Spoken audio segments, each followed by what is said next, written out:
Hi guys, welcome back sa aking YouTube channel. I'm Nelji Padurina. Sa video nito guys ay mag-reaction video tayo sa isang viral video ng isang service crew ng Chowking. Ayan.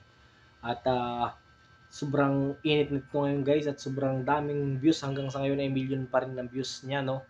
Kaya bilang isang service crew, magre-reaction video ako dito sa nag-viral kung tama ba ang ginawa ng isang management ng Chowking company dito sa isang service crew.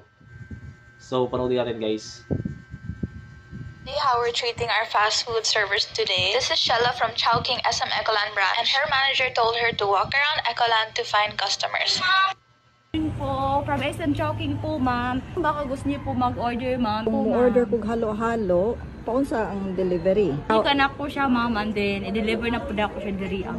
So pag abot nimo diri kay bagtaso na nimo. Yes po. Kung mo order ko pag abot diri akong halo-halo, tunaw na.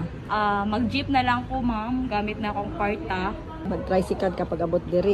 Kay Yes medyo po. layo pud siya gikan sa gawas. Yes po. Mag-jeep ka or ano, naka-budget na sa imuha. Naamoy budget ana or Wala po, ma'am. imuha na. Yes po. O dili na fair. Required gyud sa imuha na magbagtas ka mangita og customer. Yes po. Ang among store is mingo jud siya.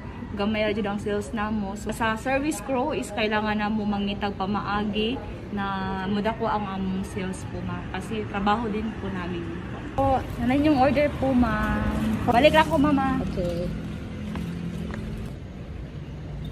Nakakota na ka. Yes po, ma'am. Very good. Kaya laban lang Pila tama. pud imong kota dapat? 6K, pero karon ang halina ko is 2K plus na po. Okay. As a service, buhato ng tanan. Ano na to ni post na to ni ha? Okay lang sa imo ha? Sige, sige. Yes, Okay para lang. matabang sa imo ha. So yun guys, napanood naman natin yung video. At ang sabi nga doon na nung service crew na nagpapa-order sa customer, baka gustong umorder. Then ang sabi naman nung customer is baka pag umorder siya ng halo-halo, pagbalik ng service crew is baka tunaw na. Oo nga naman kasi mabilis lang matunaw yun, lalo na kung ikaw ay nagko-commute lang. Then ang sabi naman ng service crew dito is magigip na lang daw siya at sarili niyang pera ang gagastusin niya or ipapamasahe.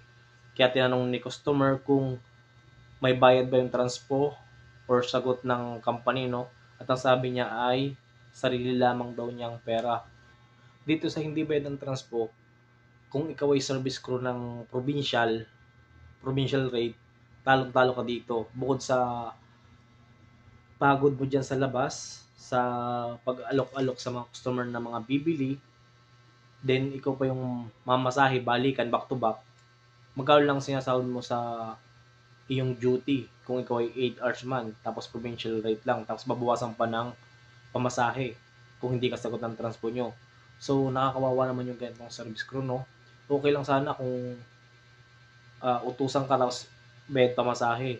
Kasi doon sa amin, kami naman ay nagbibigay ng mga flyers sa kanto-kanto lang naman yun, hindi naman kayo namamasahe nun.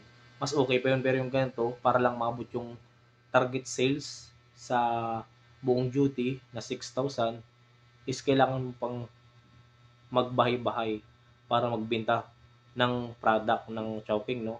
Tapos bukod pa doon, sarili mong pera ang iyong gagastusin.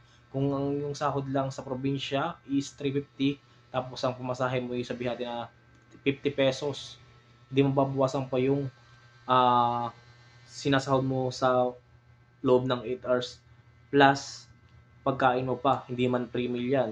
So kaya kawawa yung ganitong service crew, at balita ko pa siya daw ay tinanggal na sa kanyang trabaho dahil sa nag-viral na video nito. Kaya kung ikaw isang service crew din, anong masasabi mo dito sa video na ito? Kaya comment sa baba para malaman natin yan. So thank you for watching guys. God bless.